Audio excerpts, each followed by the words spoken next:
Olá! Está começando mais um FECAM Acessível Debates. Eu sou a Luísa Michels e eu atuo na comunicação da FECAM. E hoje sou eu quem vou conduzir essa conversa. Hoje a gente vai falar sobre representatividade das pessoas com deficiência na comunidade LGBTQIA+. E só para lembrar que esse podcast faz parte do programa FECAM Acessível. Antes de mais nada, eu vou fazer a minha audiodescrição. Eu sou uma mulher cis, branca, de cabelos cacheados, compridos e castanho claros. Eu uso óculos de grau, parvação marrom, um casaco branco, porque aqui está fazendo frio, e uma camiseta preta, com o logo da FECAM. Atrás de mim, um fundo com listras perpendiculares com as cores da bandeira LGBTQIA+, branco, rosa claro, azul claro, marrom e preto, e listras horizontais com as cores da FECAM, laranja, amarelo, verde e azul. Ao centro, o logo do programa FECAM Acessível. Hoje, a minha convidada é a Valéria Suri. A Valéria é uma mulher trans com deficiência visual. Ela atua desde 2018 em capacitações sobre as questões sociais que envolvem as identidades trans e também as pessoas com deficiência, abordando temas como transfobia, invisibilidade social, reconhecimento humano, desenvolvimento profissional e capacitismo. Ela é cofundadora e integra os coletivos Grupo Somos LGBTI+, de Presidente Prudente, e o Grupo OIA, que atua pelos direitos das pessoas com deficiência visual de Presidente Prudente e região. E quem está aqui com a gente é o Paulo Suldowski, que é consultor de acessibilidade e inclusão aqui da FECAM. Sejam muito bem-vindos, Paulo e Valéria. Muito obrigado, Luísa. Você seja também bem-vinda aí ao podcast FECAM Acessível Debates. Parabéns aí pelo início da condução. Tenho certeza que vai ser mais um ótimo programa que a gente faz. Bom, eu sou Paulo Suldowski, conforme apresentado pela Luísa. Atrás de mim, o mesmo fundo citado por ela. Eu sou um homem cis, pele branca, cabelos castanhos, um pouco calvo, olhos castanhos. Estou vestindo um casaco de moletom azul. E vamos lá para mais um podcast falando hoje desse assunto tão importante e dessa comunidade. Imagina a comunidade LGBT+, depois a Suri vai explicar para nós, e ainda mais, existem pessoas com deficiência que fazem parte, sim, desta comunidade, e a gente está aqui nesse podcast para discutir junto com os municípios a acessibilidade, a inclusão de todos os meios, de todas as formas. Seja bem-vinda, Suri. Olá, boa tarde, obrigada. É um prazer enorme também participar aí desse podcast, contribuir com o conteúdo para vocês. Bom, também vou fazer minha autodescrição. Sou uma mulher de pele branca, cabelos escuros e lisos até a altura dos ombros, tenho olhos castanhos escuros, estou levemente maquiada, com um brinco um pouco comprido, com um pingente na ponta em formato de esfera. Estou usando uma blusa bata na cor azul anil. Legal, Suri. Suri, começa falando um pouquinho de você. A hora que você quiser interferir, Luísa, fica à vontade. Começa falando um pouquinho de você, quem é a Suri. A gente sabe que você é uma mulher trans. Conta um pouquinho da tua história. Depois a gente vai querer que você explique um pouquinho também da sua deficiência. Vai lá, fica bem à vontade. Nosso bate-papo aqui é bem informal e bem informativo também. Ótimo. Bom, eu sou uma mulher transgênero, Isso quer dizer que quando eu nasci, eu não fui reconhecida como mulher, pelos médicos e pelos meus pais. E eu, ao decorrer da minha vida, eu iniciei, fiz toda uma transição para adquirir uma aparência de acordo com a minha verdadeira identidade de gênero, que sempre foi feminina. Então, por conta disso, eu me identifico como mulher trans. Atualmente eu tenho 45 anos, moro no interior de São Paulo, na cidade de Presidente Prudente, que fica no extremo oeste paulista, distante aí quase 600 quilômetros da capital. Também tenho deficiência visual, tenho uma degeneração congênita nas retinas, retinose pigmentar, que causa a perda progressiva da minha visão. Eu comecei a perder a visão com 16 para 17 anos. Hoje eu já perdi mais de 90% da visão, tenho um pouco menos de 10% de visão. E por essa condição, de ser uma mulher trans e também com deficiência visual, eu ocupo na sociedade uma posição de extrema vulnerabilidade, de enfrentamento tanto ao mesmo tempo da transfobia e do capacitismo. Então, não me restou muitas opções a não ser empreender uma luta, entrar para o ativismo, né? Tentar encontrar pessoas que também tinham a mesma posição de vulnerabilidade que a minha, buscar grupos organizados para lutar pelos nossos direitos básicos, né, de existência. Legal, Suri. Então, você foi reconhecida quando nasceu e durante a sua infância como uma pessoa do gênero masculino. Isso, um garoto. Um garoto, e conforme você foi crescendo, foi se desenvolvendo, você viu que se sentia mulher. E como foi essa questão? Na verdade, eu já me identifiquei como mulher já muito cedo, né? A gente se identifica logo quando a gente começa a entender que existe essa diferença entre homens e mulheres, entre meninos e meninas, que existe um universo exclusivo para as meninas e um universo exclusivo para os meninos. Eu vi que o que me atraía era todo aquele universo da menina, os brinquedos, né? Os brilhos, as cores, o lacinho, o vestidinho. Só que eu entendia que por conta do meu corpo esse universo era proibido para mim. O que era, né, que era permitido eu ter acesso eram as coisas dos meninos, né, a bola, o carrinho, o soldadinho, mas eram coisas que não me atraíam. De alguma forma, o que me encantava era sempre o universo da menina. Então, não é como muita gente acha que é uma mera questão de vontades, né? É uma questão de gênero mesmo, uma questão que a pessoa nasce assim e nasce dessa forma e tem que ser respeitada, né, Suri? A FECAM, Paulo, ela é, Suri, a Federação Catarinense dos Municípios, como ela é conhecida, né? Então, ela é uma entidade, sim, de garantia e defesa dos direitos. O nosso slogan é fortalecer os municípios para fortalecer os catarinenses. E tem catarinenses, tem brasileiros, tem brasileiras com deficiência que também fazem parte da comunidade LGBT, né? Pode falar depois, eu quero que tu explique para a gente também como é esse termo, LGBT+, LGBTQIA+, antigamente era GLS, depois é só LGBT, então explica aí para a gente que a gente sabe que tu é especialista aí no tema. legal. Essa questão do gênero, o que é importante a gente entender é que o gênero, ele depende de uma identificação da pessoa, né, que vai incorporar esse gênero, né, porque quando um gênero, ele implica em todo o nosso papel na sociedade, que roupas nós vamos usar, com quem nós vamos nos relacionar, que emprego a gente vai ter, né, qual é o nosso papel dentro da nossa família, no trabalho, tudo vai partir do nosso gênero. Só que ele não é alheio à nossa vontade, né, à nossa essência. Ele depende, para que você vivencie um gênero de forma saudável, de forma plena, você tem que se identificar com esse gênero. Então, por isso que é a identidade de gênero. Todas as pessoas têm uma identidade de gênero, sejam elas cis ou trans. É que as pessoas cis, elas nem percebem que houve essa identificação, porque ela é muito natural, né? Se você é uma pessoa cis, ou seja, você nasceu com um corpo de homem e é reconhecido pela sociedade, pela família como homem, isso vai fluir naturalmente. Você vai receber roupas de homem, você vai receber o nome de homem, né? Você vai ser tratado como homem e vai aí ser até estimulado a se comportar como homem. Então, houve uma identificação ali que você nem percebeu. Porque se não houvesse essa identificação, você não ia se reconhecer dentro desse gênero. Você ia resistir a isso ia se tornar uma coisa incômoda e ao longo do tempo passa a ser insuportável, quando você não se identifica com o gênero que é atribuído por conta do seu corpo, né? E aí você luta a sua vida inteira para poder vivenciar o gênero que você realmente se reconhece, se identifica, que são o gênero das pessoas trans. Mas o gênero, ele parte de uma identificação de cada pessoa. Legal, Suri, de extrema relevância essa informação.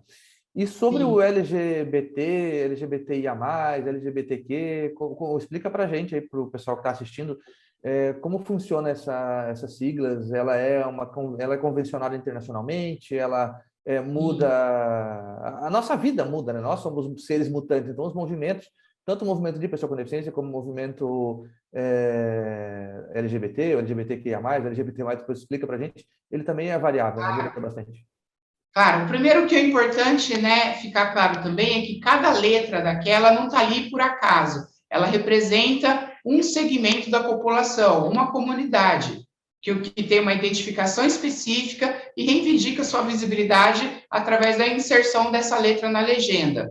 Toda essa legenda é composta de grupos de pessoas bastante distintos entre si. A demanda da pessoa gay é diferente da demanda da pessoa lésbica, que é diferente da pessoa intersexo, que é diferente da pessoa trans. O que une todas as pessoas nessa mesma legenda? É o preconceito que nós sofremos por conta de uma identidade de gênero ou uma orientação sexual dissidente, fora do padrão cis-heteronormativo binário.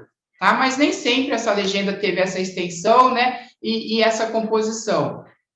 Como você disse, nos anos 80 a gente tinha, né, a sigla GLS, que veio determinada por gays, lésbicas, né, e os chamados simpatizantes, que eram aqueles que não se definiam nem como gays nem lésbicas, mas eram ali, né, aliados da causa, né, viviam próximos dessa comunidade. Mas essa sigla, ela tinha uma conotação muito comercial, ela era muito usada para uma exploração mesmo comercial, né? E aí era para o segmento de negócios mesmo, né? Boate, GLS, várias coisas voltadas para esse mundo GLS, que era por uma questão de consumo dessa população. Não tinha ainda muito a ver com a questão de ativismo, com a questão de um posicionamento político. Isso foi, né, a partir dos anos 90, que isso foi ganhando esse corpo mais politizado, né, era usada dessa forma de enfrentamento. Só que, como as pessoas bissexuais, as pessoas transgêneros, ficavam de fora, essa população reivindicou que existisse uma sigla, uma legenda que também incluísse essa população, né? E aí passou-se, nos anos 90, a sigla GLBT, né? Que eram gays, lésbicas, bissexuais e transgêneros, ou transexuais, na época, que eram mais usados do que transgênero, né? O termo transexual era muito mais conhecido.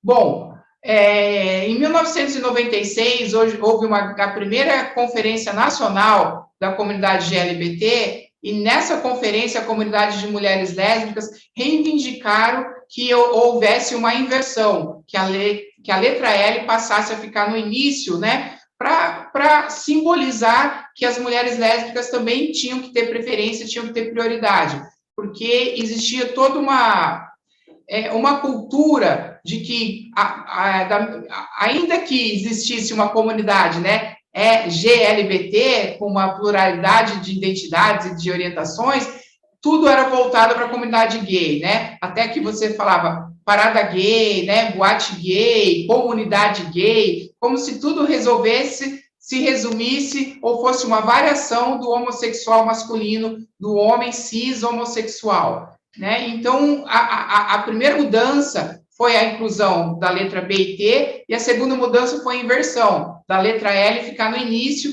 e aí você teve a primeira grande sigla, né, mais conhecida até hoje, que é o LGBT. E que, com o passar do tempo, a gente foi entendendo que ela também não era suficiente. Tinham pessoas, né, que tinham identidade de gênero ou orientação sexual dissidentes, mas não se reconheciam nem como gay, nem como lésbica, nem como bissexual, nem como pessoa trans. E aí essa pessoa era como se não existisse, invisibilizada. E aí a gente foi estendendo essa sigla, essa legenda, de acordo com a identificação das pessoas. Aí você inclui o I, que são de pessoas intersexo, você inclui o Q, que são de pessoas queers, que geralmente são pessoas não binárias, que não se identificam nem como homens, nem como mulheres, ou que são de gênero fluido, ou seja, transitam pelo binarismo, ou são pessoas agêneros, né, que falam que eu não preciso de uma identificação de gênero, todas essas pessoas estão ali dentro do guarda-chuva queer.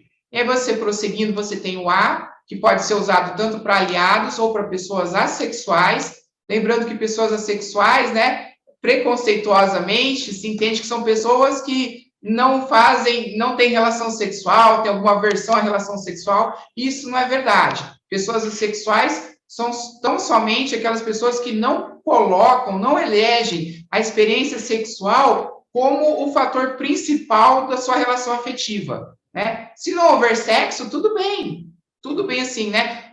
Nós que somos pessoas sexualizadas, a gente precisa da experiência sexual para nossa relação se sustentar. Se o sexo não for bom ou não rolar por muito tempo, essa relação vai estar abalada. Para uma pessoa sexual, tudo bem, vai ser tranquilo. Ela pode ir para um final de semana romântico e não ir para a cama, né? Fizerem várias outras atividades e para ela não ficou faltando nada. Para nós que somos sexualizados, com certeza vai ficar faltando alguma coisa. Iria, teoricamente, faltando alguma coisa. Mas isso não quer dizer que a pessoa sexual não transa. Se o parceiro dela, né, estimular, né, e propor relações, ela vai ter relações, né, vai sentir prazer, vai ter orgasmo, mas isso não está no principal fator da relação dela, como existe na nossa. Isso é uma pessoa dita como assexual, e ela está na legenda porque esse é o fator de preconceito, né? As pessoas, olha, se uma pessoa não transa, não gosta de transar, ou não transa com frequência, por vontade, é porque ela tem algum problema, precisa tratar. Olha como a gente quer controlar, a sociedade quer controlar a cama das pessoas, né? Não pode transar demais, que é um problema, não pode transar com o parceiro errado, tem que ser com o parceiro hétero, e também não pode transar de menos, que também é um problema. Agora, se a pessoa está bem, está se sentindo bem com ela mesma, quem sou eu, quem é a sociedade para dizer que ela está com alguma doença ou para dizer que ela precisa de algum tratamento? O A também pode ser aliado, e aí você tem o P, que às vezes é utilizado, às vezes não é, que são pessoas que se determinam como pansexuais, e aí há uma confusão com bissexuais, porque tem gente que fala que bissexual é aquele que sente desejo por homens ou mulheres, desde que essas pessoas sejam cisgêneros. E que o pan, ele abre todo o leque, ele sente desejo por qualquer pessoa, né, desde que seja maior de idade e desde que esteja viva, né? Então, o desejo da pessoa pansexual pode ser despertado por uma pessoa intersexo, por uma pessoa trans, por uma pessoa lésbica, por uma pessoa bi, por uma pessoa... toda legenda pode, de alguma forma, atrair o desejo da pessoa pan. Então, mas dizem que muitas pessoas que se reconhecem como bi também não fazem essa referência. Então, tem aí uma corrente que diz que o P do PAN, ele está incorporado aí na orientação bissexual. Então, a legenda mais usada hoje é LGBTQIA+, né? O mais determina que não se encerra nessas letras, que outras formas de identidade de gênero ou orientação sexual que não estão ali definidas podem existir, né, que ficam ali identificados como mais, mas a partir do LGBT, se você já inclui o mais, já se entende que essas outras identidades ou orientações também estão contempladas. Então, para a gente não errar, né, Suri, LGBT+, já resolve a dificuldade que a gente, né, que não conhece muito do movimento ainda, né? A gente, que a pessoa com deficiência acaba focando mais nisso, e aí quando a gente tenta trabalhar outros movimentos, a gente acaba errando, como as pessoas que não têm deficiência erram no nosso também, né, Suri? Então, para simplificar, LGBT+, a gente está correto, é isso? Correto, sim. Então, tá bom. Luísa, alguma intervenção? Sim, eu ia perguntar, aproveitando que a gente está falando sobre né, o LGBT+, como que você percebe a visibilidade das pessoas com deficiência junto à comunidade LGBT+. Você acha que as pessoas com deficiência elas estão encontrando mais espaço nessa comunidade? Olha, a passos de formiga estão, sim, está existindo um pouco de avanço, mas ainda é muito invisibilizada, né? A luta da bandeira LGBT não inclui as pessoas com deficiência, né? Já inclui a população preta, a população de periferia, já inclui certas interseccionalidades, certos marcadores, mas ainda tem muita dificuldade de reconhecer a pessoa com deficiência como pertencente a essa comunidade. Eu acho que o grande fator também é reconhecer na pessoa com deficiência, isso se deve ao capacitismo, que a pessoa com deficiência também tem um gênero, também tem desejo sexual, né? Também tem vontade de ter um parceiro, uma parceira, de se definir de alguma forma sexualmente ou como um gênero. Isso ainda é muito difícil no senso comum, mesmo das pessoas LGBTs, né? Que teoricamente seriam pessoas mais desconstruídas, mais abertas à diversidade. O pouco de inserção que existe parte da luta das próprias pessoas com deficiência que são LGBTs, né? porque existem pessoas cadeirantes que são lésbicas, existem pessoas surdas que são gays, existem pessoas com deficiência visual que são pessoas trans. Então, essa interseccionalidade, ela existe na vida, existe na realidade. Só que dentro do movimento ainda precisa de muita conscientização, muito trabalho para que isso exista de forma organizada dentro dos movimentos. Você acha que, enfim, né, tipo, as redes sociais, elas têm um papel muito fundamental nessa visibilidade, nessa representatividade. Até que ponto você acha que ela ajuda, que ela atrapalha? Porque a gente tem também toda uma questão de acessibilidade, né? Então, ela não é só pela questão da comunidade LGBT+, mas também para as pessoas com deficiência, né? Como é que você percebe isso? Bom, de um modo geral, a acessibilidade, né, dentro do mundo virtual, ela é muito aquém do que para atender plenamente as pessoas com deficiência, né? Existe aí, na verdade, uma gama, um leque bem grande de recursos aí para pessoas surdas, para pessoas com mobilidade reduzida, para pessoas com deficiência visual, mas isso ainda é pouco utilizado pelas pessoas, né, que se valem aí do ambiente virtual para disseminar informação, né, para levar seu conteúdo de alguma forma. Muitas pessoas não conhecem, né, que existe essa necessidade de usar recursos de acessibilidade. Muitas pessoas nem pensam que pode ter público, né, que pode alcançar público de pessoas com deficiência. Tem algumas pessoas que já têm esse conhecimento, mas não têm esse interesse de buscar como pode atender esse público, né, como pode utilizar recursos de acessibilidade. E aí você tem ainda um ambiente muito difícil no acesso à informação, desse tipo de informação para pessoas com deficiência. Mas, ao mesmo tempo, esse espaço tem permitido que pessoas com deficiência façam a sua voz também ter um alcance maior, né? Pessoas com deficiência estão também se utilizando desse ambiente para marcar seu território, né? Para exercer sua visibilidade, né? Para mostrar sua cultura e para dizer, olha, nós existimos, nós também somos LGBTs e nós também queremos participar do movimento, nós também precisamos reivindicar nossos direitos junto com toda a comunidade aí LGBTQIA+. Suri, e como a gente falou no começo, né? A FECAM, ela é a federação aqui que representa os consórcios, as associações de municípios e municípios. Então, a gente capacita, a gente qualifica, a gente traz informação para os municípios de Santa Catarina, né? E por que não? É claro que aqui no YouTube essa informação vai para onde ela puder chegar, né? E sobre as políticas públicas, tanto para a comunidade com deficiência e para a comunidade LGBT+, o que você daria aí de orientações para as prefeituras, para os municípios, para os servidores e servidoras públicas aqui de Santa Catarina? Falta tudo, né, Paulo? Falta muita coisa. Os direitos básicos da população LGBTI+, só têm sido conquistados aí através de ações judiciais que chegam no Supremo, e aí os ministros do Supremo não têm outra alternativa a não ser reconhecer esses direitos que estão previstos na nossa Constituição, né? Só a partir daí que algumas coisas são implantadas. Com relação às pessoas com deficiência, existe aí um pouco mais de abertura, porque consegue-se aprovar leis dentro do legislativo. Para as pessoas LGBTs não se aprova nada dentro do legislativo, né? As propostas que existem, os projetos de leis que existem, ficam todos engavetados.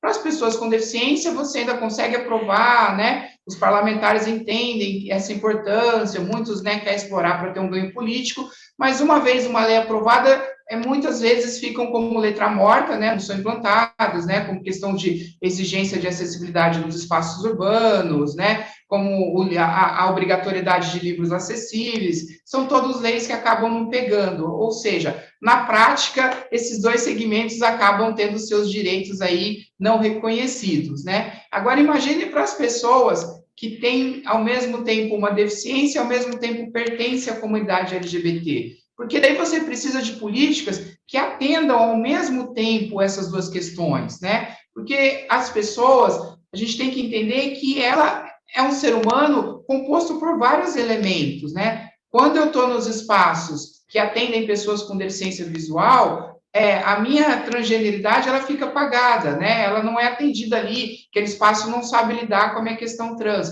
Quando eu estou nos espaços que atendem pessoas LGBTs, as questões de acessibilidade para a minha deficiência também não são reconhecidas.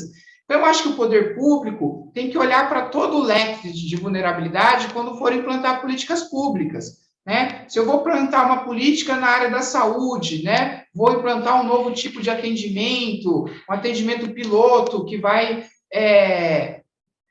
atender um segmento da população. Seja qual for esse segmento, com certeza, dentro dessa população vai ter gente LGBT e vai ter gente com deficiência, né? Porque pessoa com deficiência LGBT está em todas as idades, em todas as classes, em todas as etnias, em todas as religiões, né? Então, isso tem que ser pensado em todas as políticas, e não só pensado. Como que você pensa? Você vai lá e imagina qual é a demanda dessa pessoa e qual é a necessidade da pessoa? É impossível. Você tem que trazer essas pessoas para o debate, né? Se você vai implantar uma política social, né, que vai oferecer direitos básicos, né, de habitação, de segurança, de trabalho, de saúde, de cultura, de esporte, você tem que trazer os segmentos, tem que trazer pessoas pretas, tem que trazer pessoa com deficiência, tem que trazer pessoa com LGBT, para debater essa implantação na estrutura, né, na origem desse projeto, para que na hora que esse projeto for implantado, ele seja um projeto que alcance aí todas as particularidades. Bem lembrada essa questão, Luísa, que a Sueli lembrou que as pessoas com deficiência conseguem ainda aprovar algumas leis no legislativo, e às vezes dali a lei acaba não funcionando. E eu não sabia mesmo que, no caso da comunidade LGBT+, nem as leis nos legislativos Sueli estava se conseguindo aprovar. Então, acho que nosso papel aqui é esse mesmo, né? O papel da Sueli é essa representatividade, o nosso aqui, meu enquanto consultor de inclusão e acessibilidade na FECAM, o papel da FECAM, o papel da Luísa, o papel de todo mundo aí é fomentar mesmo o conhecimento para que as pessoas, sejam elas quem for, de onde vierem, que tenham mais respeito por todas as pessoas, porque todo mundo é igual perante a Constituição. Luiz, acho que a gente está chegando aí mais ou menos no final, então eu queria que tu encaminhasse aí os encerramentos, algumas últimas perguntas, depois a gente pede para a Suri alguma coisa que a gente esqueceu de perguntar, mas que ela gostaria que não faltasse aqui nesse podcast. Está contigo. Tá bom. Eu acho que a conversa foi super proveitosa. Fiquei aqui, eu como uma mulher cis, branca, bissexual, mas enfim, foi algo assim muito enriquecedor, e eu imagino que até para o próprio Paulo e para todo mundo que está ouvindo a gente, essa conversa tenha sido, nossa, riquíssima, muita informação. Eu gostei bastante de estar aqui com vocês nesse espaço, e eu queria agradecer muito a Suri por ter dedicado esse tempinho aqui com a gente. Foi muito legal. E Suri, não sei se você quer deixar mais alguma mensagem, alguma coisa que você queira falar, fica à vontade.